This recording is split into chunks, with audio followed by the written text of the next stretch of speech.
The chandelier sparkled over the dining room of the Grand Plaza Hotel, where my family gathered to celebrate my father's 60th birthday. Amanda, my older sister, was orchestrating everything with her usual flair for dramatic exclusion. "Oh, Emma," she said, noticing me arrive. "We're a bit tight on space at the main table. Would you mind sitting in the kitchen?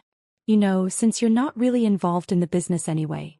I smoothed down my understated Armani dress, worth more than her entire wardrobe, though she'd never know it, and maintained my composure.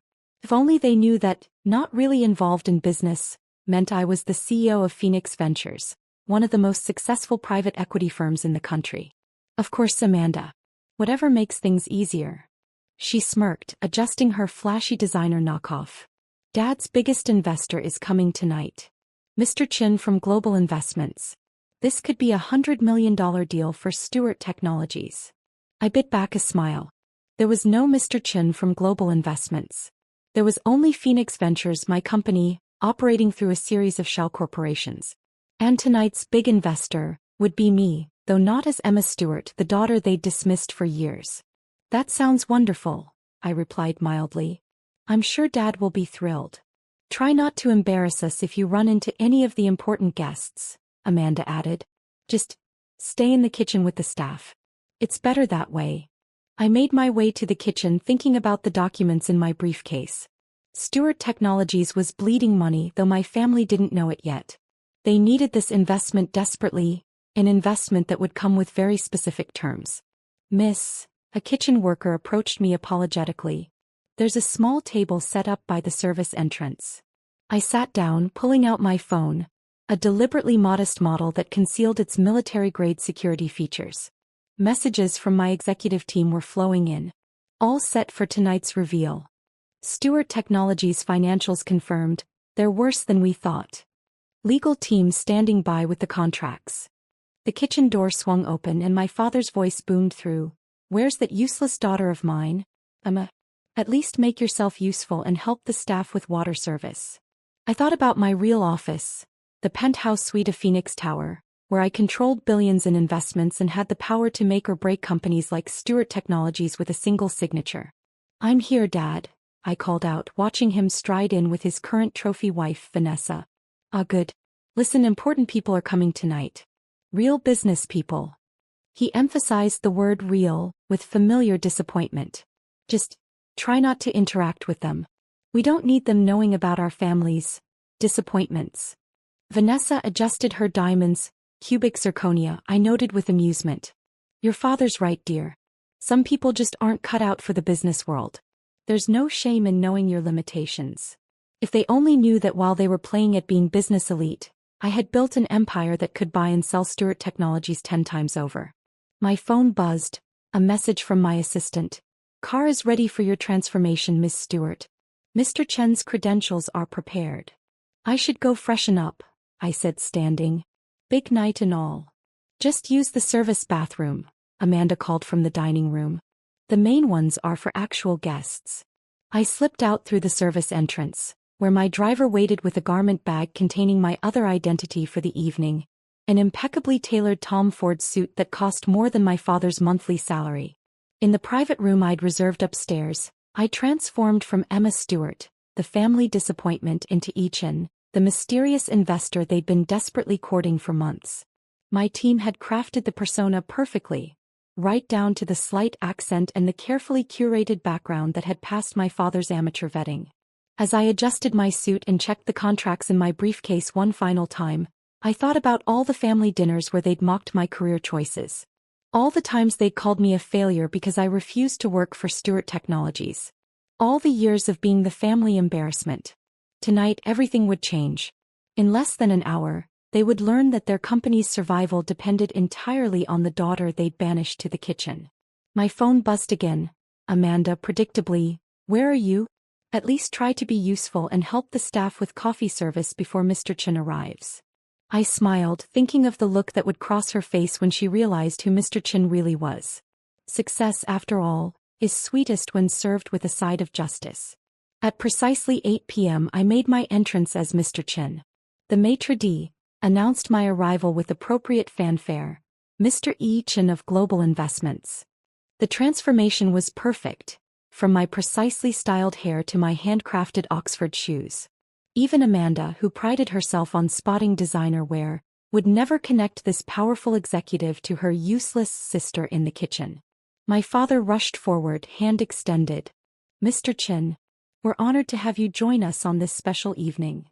"The honor is mine, Mr. Stewart," I replied in the carefully practiced accent my voice coach had perfected. "Happy birthday." Amanda hovered nearby, practically salivating at the prospect of networking with a billionaire investor. "Mr. Chin, I'm Amanda Stewart, Vice President of Operations. I've been overseeing the deal preparations." I gave her the same dismissive nod she'd given me countless times. "Ah yes, the preliminary paperwork. Quite basic as I recall." Her smile faltered slightly. Behind her, I could see Vanessa frantically directing staff to rearrange seating, ensuring Mr. Chin had the best position at the main table. The same table I'd been deemed unworthy to join. "Where is your other daughter?" I asked innocently, watching my father's face tighten. "I believe my research mentioned 2 children." "Oh," Amanda jumped in quickly. "Emma's not involved in the business. She's actually helping in the kitchen tonight. Some people just aren't suited for corporate life." "How interesting," I replied, thinking of the empire I'd built while they underestimated me. Sometimes the most valuable assets are hidden in plain sight. As we took our seats, I noticed my empty place setting by the service entrance. A waiter was already clearing it away under Vanessa's direction. "Now then," my father began eagerly, "about the investment opportunity." "Yes," I cut in smoothly, opening my briefcase. "I have reviewed Stewart Technologies' financials in detail. They are concerning." The color drained from his face. "Concerning. Your company's debt ratio is problematic. Market share declining. 3 failed product launches in 2 years." I laid out papers containing information they thought was private. "Most concerning is the pending lawsuit from your Asian suppliers." "How did you?" Amanda sputtered. "Those issues are confidential." "In business, Miss Stewart, very little remains truly confidential."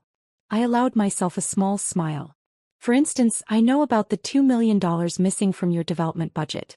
The money you used to buy your new house, I believe." Amanda went pale. My father quickly tried to intervene. "Mr. Chin, I assure you any irregularities can be explained." I finished. "Like how you explained firing your chief financial officer when he questioned your creative accounting. Or perhaps like how you explained to your shareholders that the company was thriving while secretly mortgaging everything to keep it afloat." The birthday celebration around us continued, guests oblivious to the drama unfolding at the main table. In the background, I could see kitchen staff, my former dinner companions, serving champagne. "What do you want?" my father finally asked, his arrogance deflating. I removed the real contracts from my briefcase. "Phoenix Ventures is prepared to make an investment. But we will be taking controlling interest. Current management will be replaced." "Phoenix Ventures?" Amanda looked confused. "But you're from Global Investments." "Global Investments is a subsidiary of Phoenix Ventures," I explained, enjoying their growing discomfort. "Just as Stewart Technologies will soon be." "You can't do this," my father protested weakly. "This company is my legacy." "A legacy built on lies, embezzlement, and familial arrogance," I countered.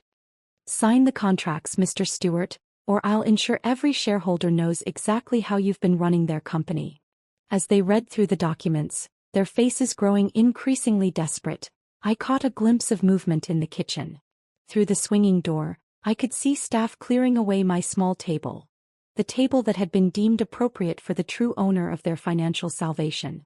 "We'll be ruined," Amanda whispered, finally grasping the magnitude of their situation. "Not ruined," I corrected her.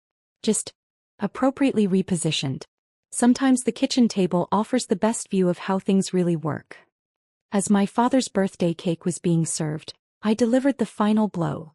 Not as Mr. Chin, but as the daughter they'd banished to the kitchen. In the private conference room adjacent to the main hall, I removed my disguise while my security team ensured we wouldn't be interrupted. "Mr. Chin," my father called, knocking on the door. "We need to discuss these terms." I opened the door, now dressed in my original Armani dress. "The terms aren't negotiable, Dad." The silence that followed was deafening. Amanda, who had been hovering behind our father, stumbled backward. Vanessa's champagne glass shattered on the floor. Emma. My father's voice cracked. What is this? Where's Mr. Chin? There never was a Mr. Chin, I said calmly, sitting at the conference table. Global Investments, Phoenix Ventures. They're all mine. Have been for years, while you were too busy being embarrassed by your kitchen-dwelling daughter to notice. Amanda found her voice first. This is impossible. You're nothing, you're nobody. Really? I pressed a button on my phone and the conference room screens lit up with my empire's portfolio.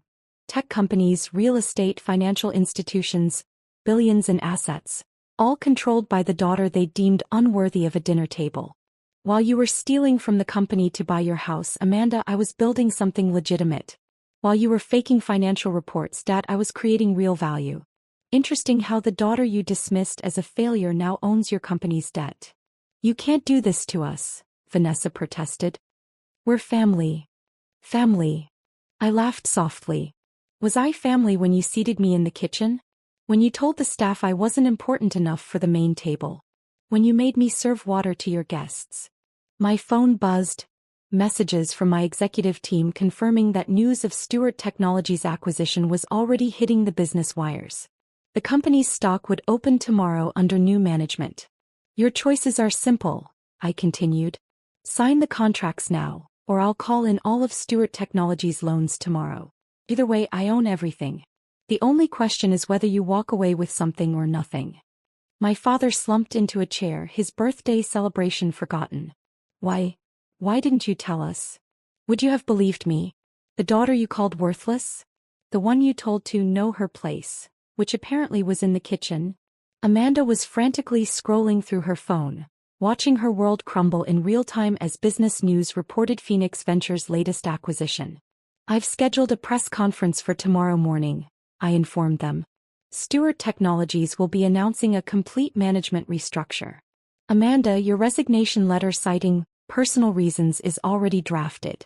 Dad, you'll be retiring to spend time with family. Unless, of course, you'd prefer I announce the real reasons.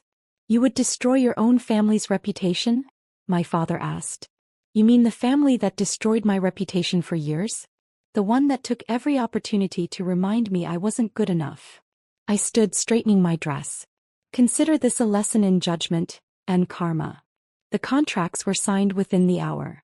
As my security team escorted them out, I returned to the main hall where guests were still celebrating, oblivious to the power shift that had just occurred. 1 month later, I sat in my office at Phoenix Tower, reviewing the changes at Sneered Technologies. The company was thriving under new management, its stock price doubled. Amanda had moved to a small apartment, her mansion seized as part of the fraud investigation. My father and Vanessa had retreated to a modest retirement community, their social status as diminished as their bank accounts. The kitchen staff from that birthday dinner? I hired them all for executive positions in my company's hospitality division. Turns out sitting at the kitchen table gives you an excellent perspective on who really deserves a seat at the main one.